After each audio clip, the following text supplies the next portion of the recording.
तो hello guys, welcome back. बिना time pass के आज का वीडियो स्टार्ट करते हैं। एनीमे फैंस, आज मैं बात करूंगा मेरे पर्सनली फेवरेट 5 एनीमे के बारे में जो मुझे करंटली काफ़ी पसंद है। आप ज़रूर से एक बार इनको चेक कीजिए, ये एनीमे आपको कैसे लगे। गाइस, ये लिस्ट मेरी है, प्लीज़ ऑफेंड मत हुइएगा।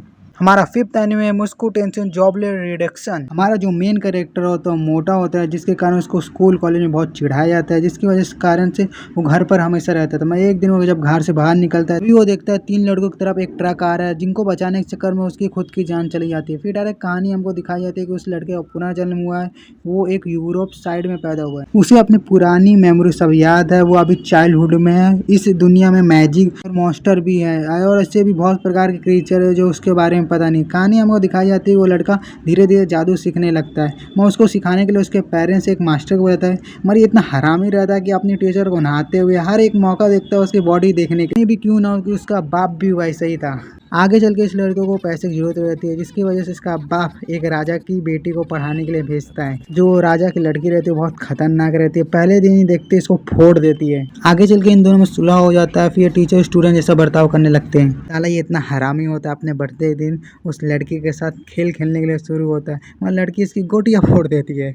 इसमें बहुत सारे कैरेक्टर है जो बहुत अच्छे से रिप्रेजेंट करते हैं। ये एनीमे भी बहुत अच्छा है, इसकी स्टोरी भी बहुत अच्छी है, इसका एक्शन भी बहुत ज़बरदस्त है। आगे चल के स्टोरी में बहुत सारे ट्विस्ट हैं। इसकी रेटिंग भी बहुत अच्छी दी गई है। हमारा फोर्थ एनीमे है freed and bind journey and.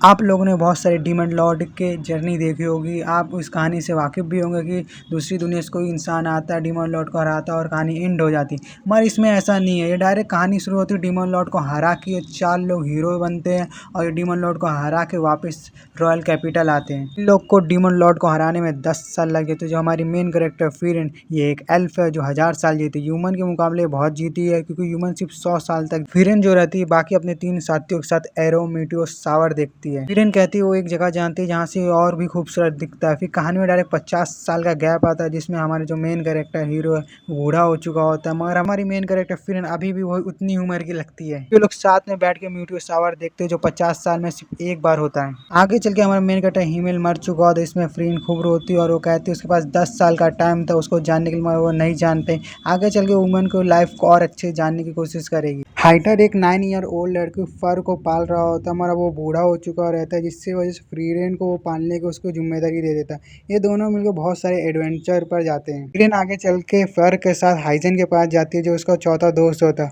वो फाइजन बताता है कि उसके पास एक लड़का है जो स्टार लॉर्ड है, जो काफी अच्छा तलवारबाज है, तुम उसको साथ लेके जाओ। ये तीनों मिलकर एडवेंचर पर जाते हैं, जिसमें हमें बहुत सारे कैरेक्टर के बारे में भी बताया जाता है। आगे चल के एनीमे में कहानी, स्टोरी, इमोशन एंड कैरेक्टरिस्टिक बहुत अच्छा दिखाया है, इसको बहुत अच्छी रेटिंग भी दी गई है। ये एनीमे एक बार जरूर देखना। आप लोग बताइए, आपको एक्शन पसंद है, फ्रेंडशिप पसंद है, झगड़ा पसंद है, गैंग पसंद है? तो ये थर्ड एनीमे सिर्फ आप लोगों के लिए, विंड ब्रेकर।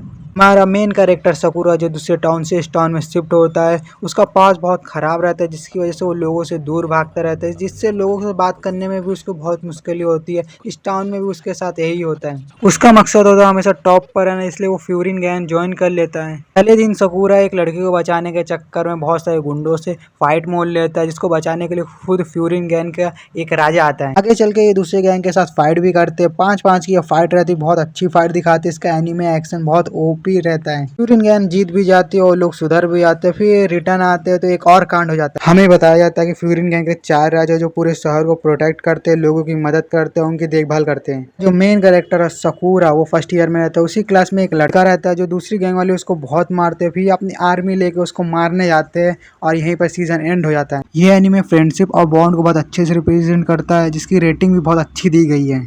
सेकेंड नंबर पर आता है काइजू नंबर 8। लिटरली भाई जब इसका पहला एपिसोड आया था, इसने आते ही तबाही मचा दी थी।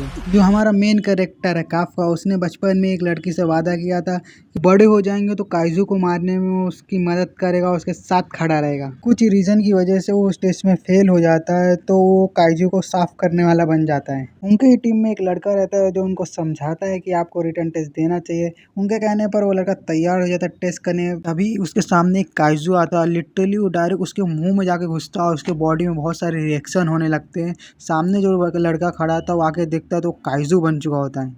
आगे चल के इस एनीमे में बहुत ट्विस्ट एंड टर्न्स आते हैं। आगे चल के दूसरों काइजू को मारता है और अपनी टीम को प्रोटेक्ट करता है। फिर आगे ही चल के इसके टीम वाले खुद ही इसको पकड़ लेते हैं और फिर दूसरे काइजू से लड़ाई करते हैं। ये एनीमे अपने स्टोरी वाइज, कैरेक्टर वाइज और इमोशन को बहुत अच्छे से रिप्रेजेंट करता है। एक्शन भी बहुत जबरदस्त है, इसलिए ये सेकंड नंबर पर आता है। इसकी रेटिंग भी बहुत अच्छी दी गई है। बात करेंगे हमारे लास्ट एनीमे जो हमारे टॉप पर आता है। जी हाँ, ये है सोलो लिविंग। सोलो लिविंग आते ही मार्केट में ऐसी खलबली मचा दिया था कि लोग इसके एपिसोड के दीवाने हो गए। फर्स्ट एपिसोड में कुछ खास में रखा नहीं था, मगर सेकंड एपिसोड में जैसे उस टेम्पल के बारे में दिखाते हैं, लोगों के लिटरली फट जाती है जब वो मूर्ति को उठ के हंसते हुए देखते हैं। लिटरली वो भाई वो गूज बम की फीलिंग दे रहा था वो मूर्ति। अब हम बात करेंगे अपने मेन कैरेक्टर के बारे में, जिसका नाम रहता है जिन्नू संग।